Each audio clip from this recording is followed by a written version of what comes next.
Hello and welcome to this special series of 6 podcasts exclusively for the Race Members Club, in which we're going to take a deep dive into the technique of the biggest names in F1, with episodes focusing on Lewis Hamilton, Charles Leclerc, Lando Norris, Oscar Piastri, George Russell, and for our first episode, Max Verstappen. I'm Ed Straw, and my partner in crime for this very special series is Mark Hughes, a man who has done a fair amount of driving himself over the years and knows more than most about what makes a quick driver quick. So Mark, welcome, and before we get on to talking about Max Verstappen, who's the subject of this first episode, we need to get foundational. When we're talking about driving style, what do we actually mean? It covers a wide range of sins, and you have to be very careful about your terms, really, because in terms of techniques the drivers are using in the various phases of the corners and braking and entry in corner and mid corner, and how they're going about using the throttle and the brakes and the steering, you have to be quite specific because it depends upon the corner geometry. It depends on the type of corner. There's not much variation, for example, in technique between anyone in a fast corner, which is largely dominated by the aerodynamics, by downforce.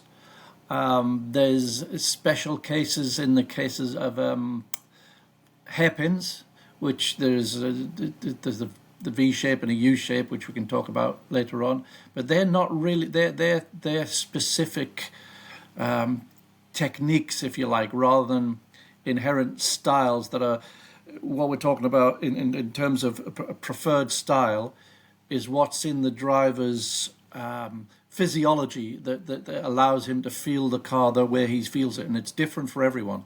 How we're wired up, everyone is wired up differently, and it's to do with sensors and lower backs and how it interacts with the inner ear and all things like that. So we all feel the sensations in a slightly different way, and all the drivers feel it in a slightly different way. So there's always a preferred technique that comes out.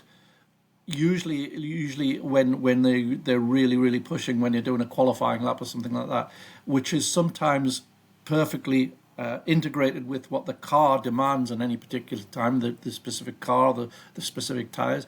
But sometimes it's at odds with those things, and that's when you'll hear a driver say, I can't drive this car naturally. I'm not able to do it in a flow. So that's to do with how we're wired up integrates with what the car is requiring you to do, and it sometimes matches and it sometimes doesn't. And I think connected to that, one of the things I often talk about is driver tolerances in terms of the responsiveness of the car and the characteristics. Obviously, the theoretically quickest car would be one that's infinitely responsive, so you breathe on it and it turns in sort of 100% instantaneously, and if you could control that, which obviously no human being could, then that will be the fastest way. So tolerances is always an important thing, I think, when it comes to driving styles, and not all drivers are equal on that, and often it's that tolerance for certain things that will dictate a driver's style as well. So I'm sure I'll use that word quite a few times. But I think it's also important to look at the challenges of the current cars, because you've got to drive the car that's in front of you, and there's elements of driving style that connect to what the setup is, but there's also just fundamental generics and characteristics of certain cars that prevail, and these current F1 cars are very particular, so it's worth quickly addressing that before we get into the detail of Max Verstappen. Yeah, that's right. These cars, with the choke point of the underflow a long way back in the car, so the underbody tunnels which generate the ground effect. The choke point is the point at which the biggest downforce is being created. It's quite a long way back in the car. By regulation, that's where it is. And so when you slow down, when you brake hard for a corner, that center of pressure is moving forward a long way from there, because the front wing is going into ground effect. The diffuser is becoming less effective as it comes higher up off the ground.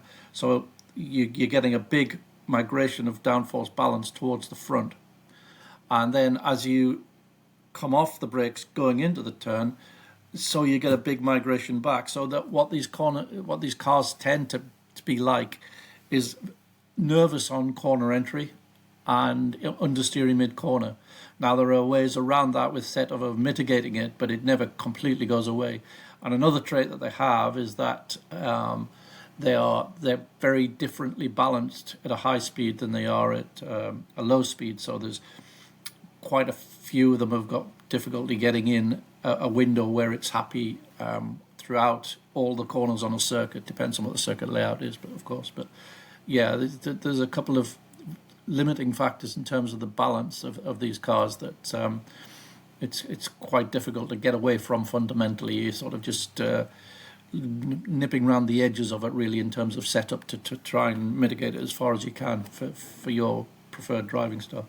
And of course, as I'm sure I'll allude to multiple times during this series, it's why adaptability is so important and why I don't have a great deal of time for just a driver trying to argue this is my style and either the car meets the style or it doesn't, because it's not that simple, and driving style is often a more broader way of applying skills and feel and sensitivity to the particular challenges of the car. But let's get into our featured driver now, Max Verstappen.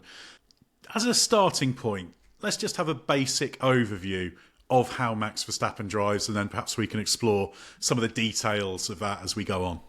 Yeah, well, as we say, it depends upon lots of different things, and it's important not to get too dogmatic about it, especially with Max, because he is very, very adaptable, and he does think a lot about it, and especially with his sim racing, he's constantly comparing techniques, in a way that you don't have time to do in the real thing. So he does employ a lot of different styles, but he does have a preferred technique, which is you normally see it in slow to medium speed corner entries. It's fairly early into the turn with a bit of braking overlap, so he's building up the cornering force as he's reducing the braking. Lots of momentum, really meshes those two elements of braking and lateral forces together. Bit like Lando Norris, in fact. Then once he's got the speed down and the brakes are off, sometimes there's a second bite at the steering when the car's more ready to accept it to get that last little bit of turn. But it's more dynamic than with most other drivers. It's like he's more keyed into the moment, keyed into the grip and the balance of the car in that moment, and he can feel it earlier and adapt what he's doing sort of moment by moment. So if the grip's not there as he's trying to build up the cornering force with the braking force, he'll maybe reduce the braking a little bit and turn in a little bit later, just trying to get that front tire to wake up and respond.